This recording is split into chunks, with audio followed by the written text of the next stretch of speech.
Welcome everyone to the Manual Font Show. This is the new way I will be doing things. Thank you all for being here.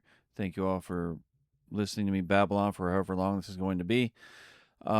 This show is going to be exactly what you're going to see. It's going to be this, and then the audio will be uploaded via Substack to all podcast platforms, etc., etc. Anyway, you guys know the fucking drill. I also going to reintroduce myself to the world because I'm going to do this permanently on video now.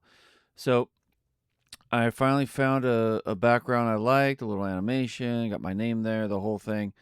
Finally got this thing all figured out as to what I want to do and how I want to do it. So going forward, this is what you're going to see. I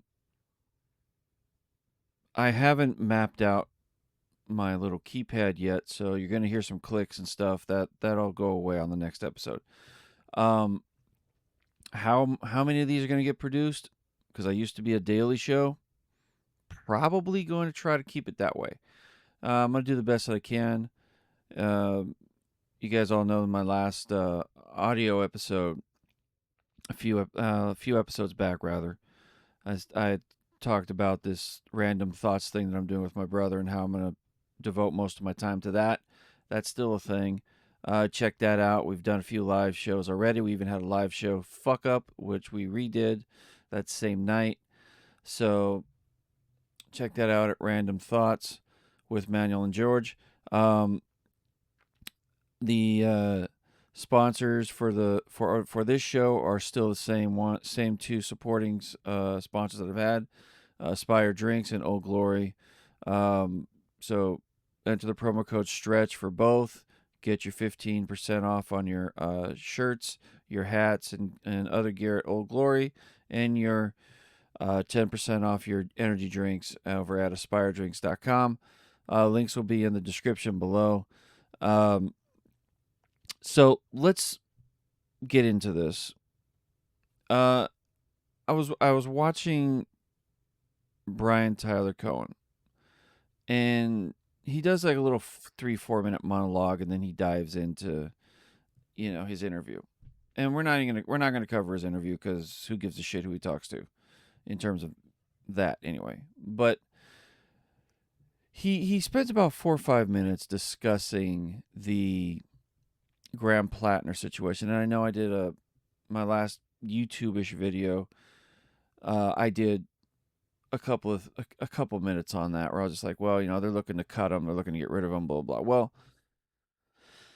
update on that is they got rid of him. He bowed out, or however you want to fucking say it. So let's hear what he has. Let's hear what Bryan Tyler Cohen has to say, and I got some thoughts on this.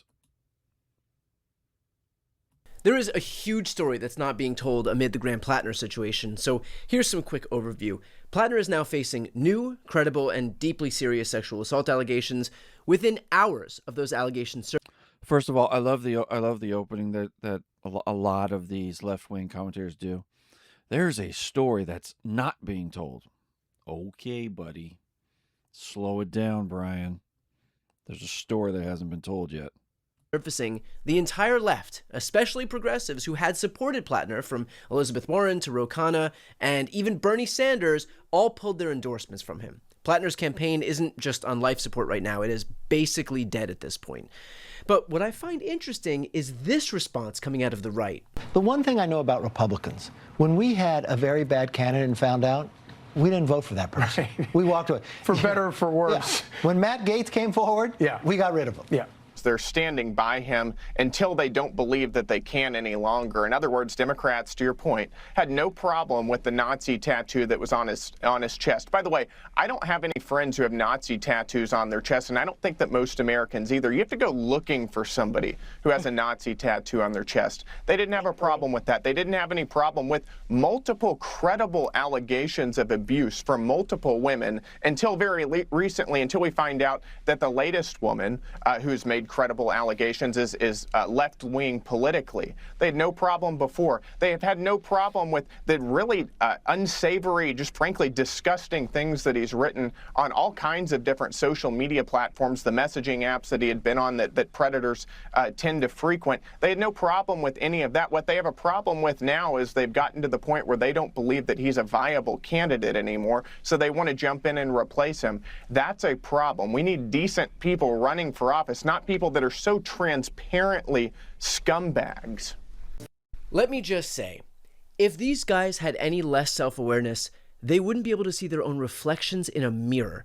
Kevin McCarthy is telling us that Self-awareness. Keep that in mind. Self-awareness. Republicans walk away from bad candidates. Brandon Gill, current Republican congressman, is lecturing us about needing decent people in office.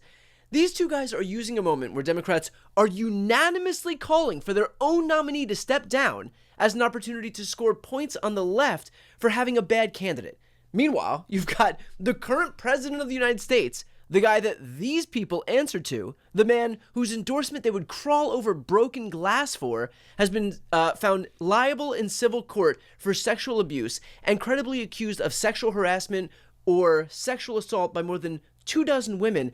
And yet, strangely, no sanctimonious calls for Donald Trump to step down. No talk about walking away from bad candidates. Weird, huh? And it doesn't even stop at Trump. It is happening in this exact election cycle, in the same races these two are supposedly so torn up about ethics in. You've got Ken Paxton, the sitting Texas Attorney General, who just won the Republican Senate nomination to replace John Cornyn. This is a guy who was impeached by his own Republican-controlled Texas House on charges including bribery and corruption. He spent years accused of misusing his office to help a donor named Nate Paul in exchange for some home renovations and help covering up an affair. His own wife, State Senator Angela Paxton, filed for divorce citing biblical grounds, accusing him of adultery after he'd already publicly confessed to one affair to his own staff back in 2018. And in fact, just weeks ago, footage surfaced appearing to show Paxton overseas with a woman who is not his wife. And how did Republican primary voters respond to all of that? They handed him the nomination. Trump endorsed him. Kevin McCarthy did not walk away from Ken Paxton. Brandon Gill did not go on television demanding Paxton withdraw for the good of decency in public office. In other words, there are two distinct tiers of morality here. Republicans can disparage the moral failings of a party based on a candidate who that whole party is. Morality. Keep that in mind as well. Self-awareness, morality. Self-awareness, morality. Is abandoning, all while fully embracing the same moral failings on their own side. You will not find any "we need decent people running for office" energy when it's one of their guys. You will never find a single Republican leader calling on Ken Paxton to drop out of his race the same way every prominent Democrat did within hours for Plattner. Doesn't exist. And that tells you everything you need to know about what's actually happening here. This was never about decency. It was never about protecting women or holding candidates to a certain standard. It is about opportunism. Finding a moment where Democrats were doing the hard, painful, correct thing and trying to flip it into a talking point for themselves, while their own party's own predators get elevated to the highest levels of government. And look, to be very clear, because I don't want this to get lost, the allegations against Graham Plattner are serious, they are credible, and the Democratic Party's response, swift, unified, and unambiguous, is exactly what it should be. Swift, unified. All right, hold on. Self-awareness, swift and unified, and that's how bad this whole thing is. Remember that. Okay. Swift, unified, self-awareness, talking point. All right. Let's see if he's done. Bad candidates, bad politicians should be held accountable immediately, regardless of party. I don't care if they have a D or an R next to their name. Bad candidates, bad politicians should not get a pass. But if Kevin McCarthy and Brandon Gill and the rest of the GOP actually believed what they're saying, that voters should walk away from candidates like this, they'd be saying it about guys like Ken Paxton right now, not just about Graham Plattner. They'd be saying it about the guy sitting in the Oval Office right now, not just Graham Plattner.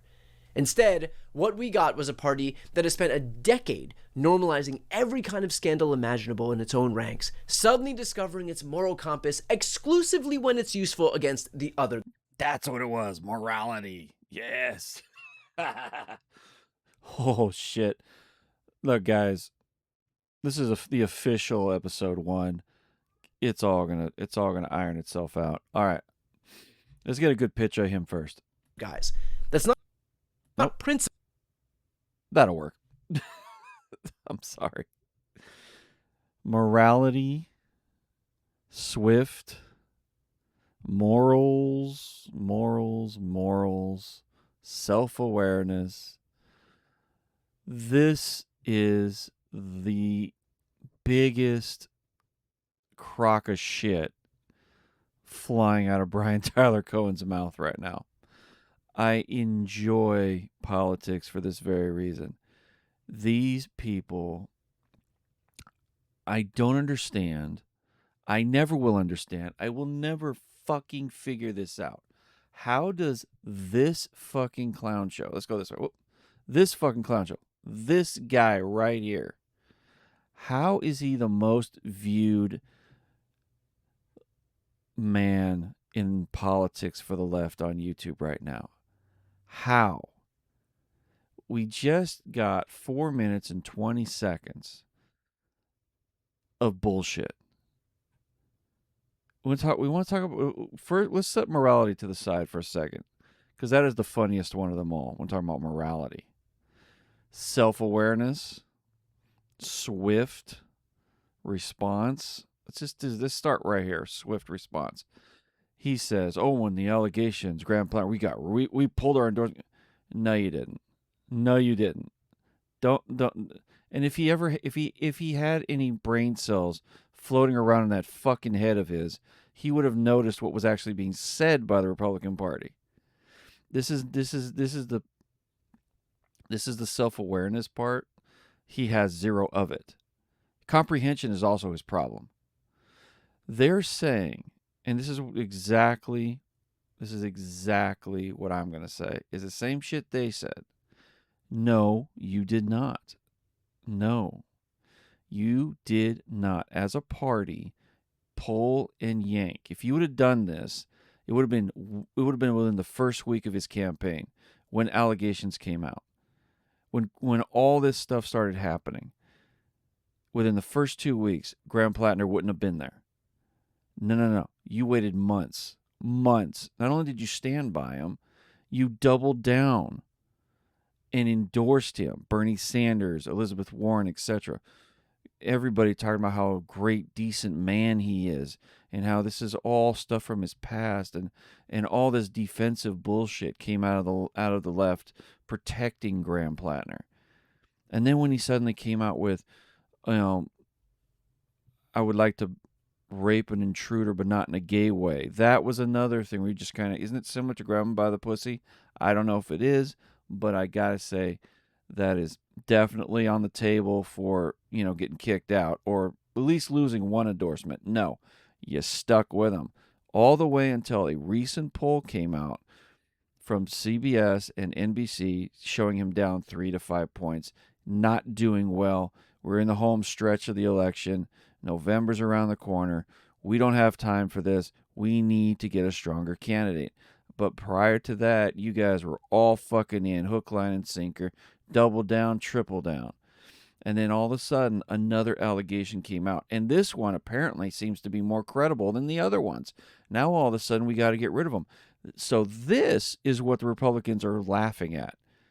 Because you guys are sitting there endorsing and hanging with this guy all the way to the fucking end until you could no longer do it because he was losing.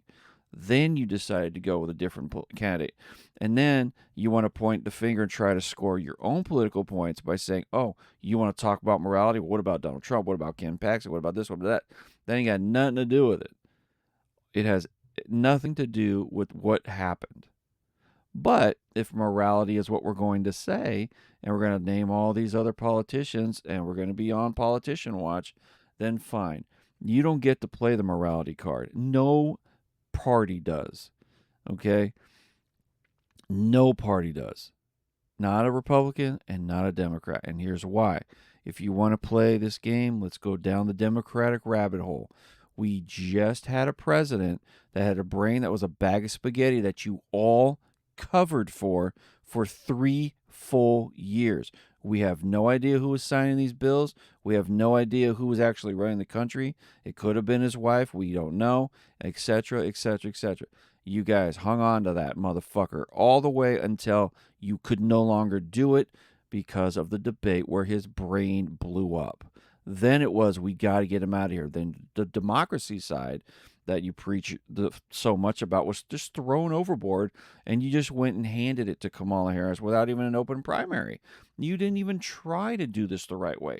But this is the very bullshit that you guys do. You guys point the finger, you guys pass the buck, you guys play the victim, and now you're over here talking about you're being more, have more morals than the Republican Party. Bullshit. What we're talking about the UFC. Oh my gosh, the degradation and the degrading of the White House. What did Joe Biden do? He had Pride Day. He had topless, naked men and women, sexual impropriety on the White House lawn, rainbow paint on the fucking White House.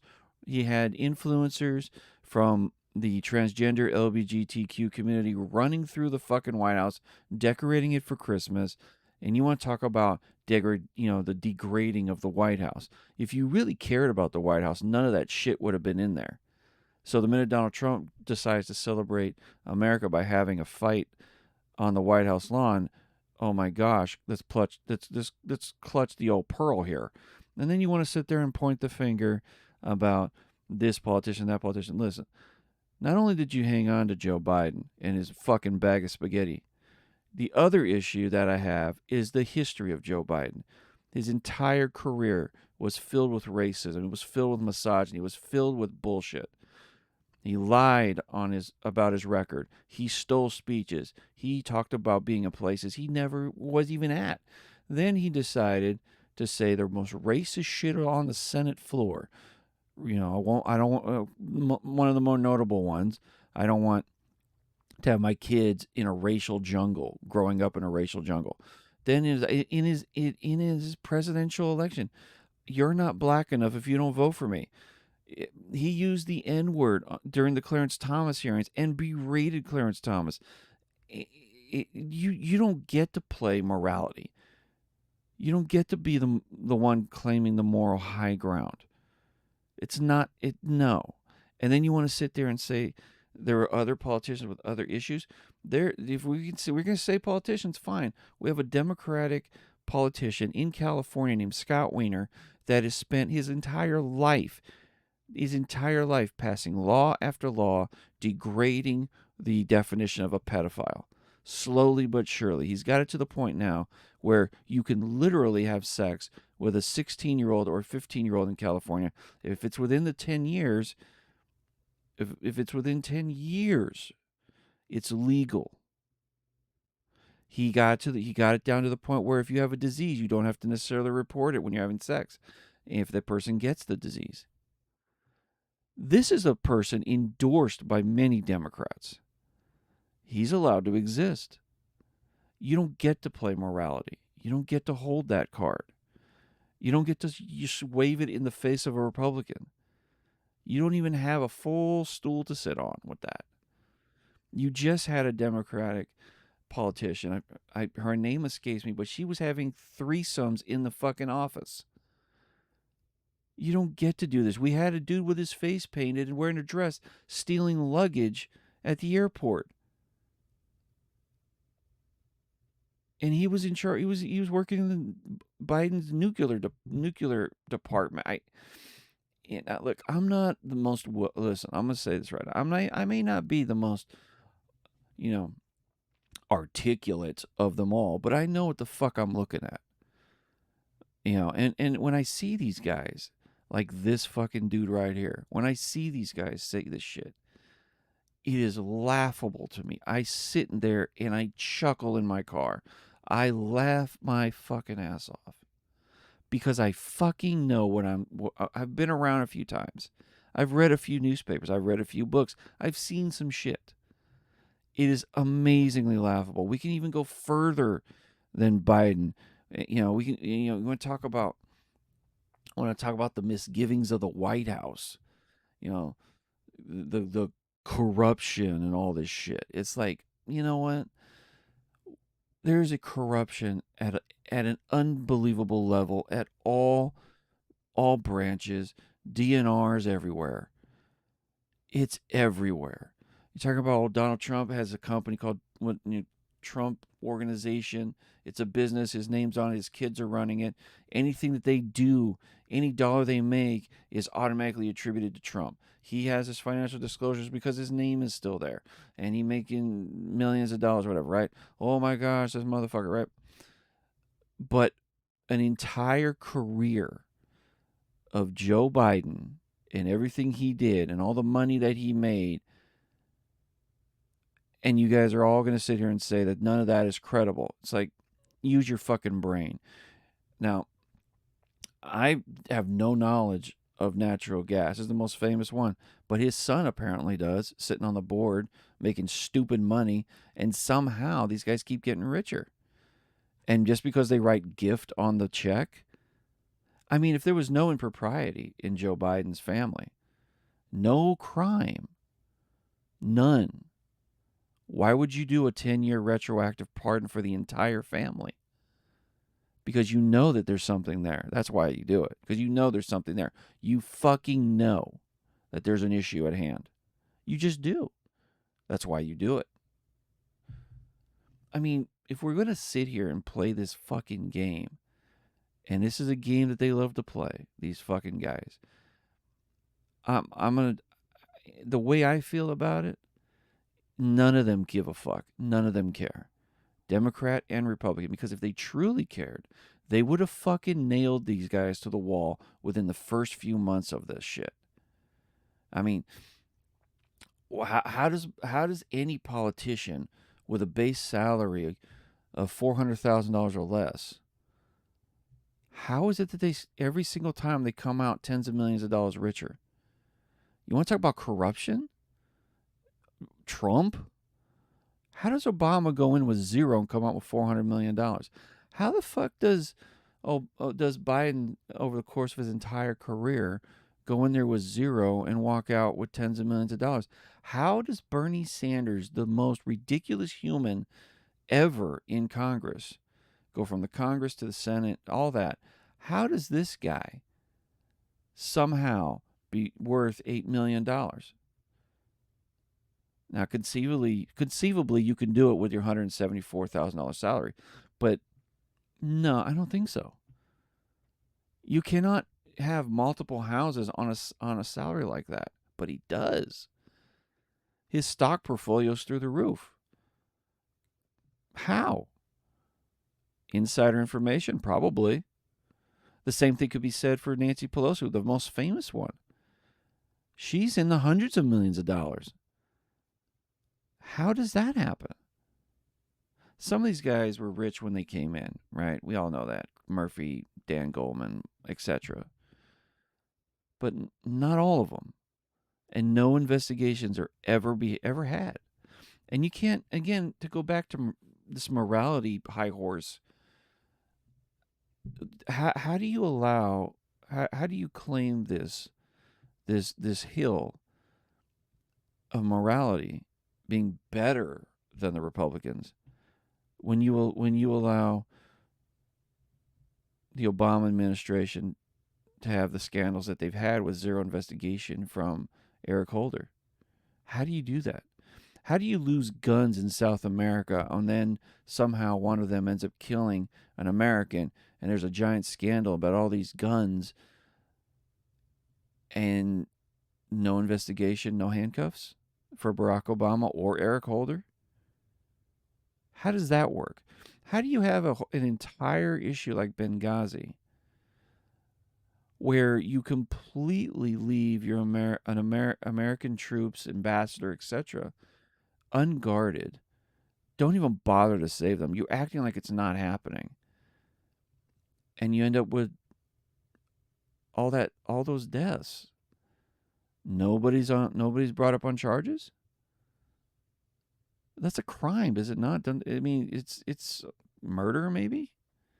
How is that not a criminal act? And most of that was on Hillary Clinton. And she was suddenly just absolved of all of that by the FBI director. That just happened to be in the Obama administration. How does this happen? And then everybody wants to bring about the emails and the server because that's where all the communication was. Why would you bleach your hard drive and destroy it if you're innocent? We all have eyeballs, Brian. We've all seen this shit. And of course, you bring this up, and then it's like, oh, we're back to these talking points, dismissal, things like that. And yeah, but they're still valid talking points. They're still valid. How do you sit there and point the finger and act this way, Brian, when it's right there? Look at this. Why is this happening? Do you have an explanation? No, probably not, because you don't give a fuck. You only care about your views, your clicks, your ratios. I'm sure there's going to be a million shorts. And you're just going to keep making that money because that's what matters. That's what matters to you, Brian. That's what matters to every politician. There's never going to be, none of this is ever going to change. None of this is ever going to change. That's just how I see it. That's just how I feel about it. And I tend to do this thing where I explode, I say a bunch of shit, I go all over the place. But the through line is the same. The point is the same. And this is the point, Brian. And every other left-winger who likes to debate and have these conversations and say this dumb shit. The point is this. This issue of morality is bullshit. It's tainted. Both sides can't claim this because both sides of the aisle have no interest in shoring up the integrity of their party, solving that problem.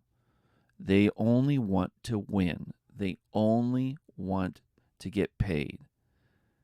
And Brian, I'm sorry, you're a part of that fucking engine. There's nothing that you can say that'll change my mind, at least. That's just the reality of it. And that's the point. Take it or leave it. Thank you all for being here. See you on the next one. Later.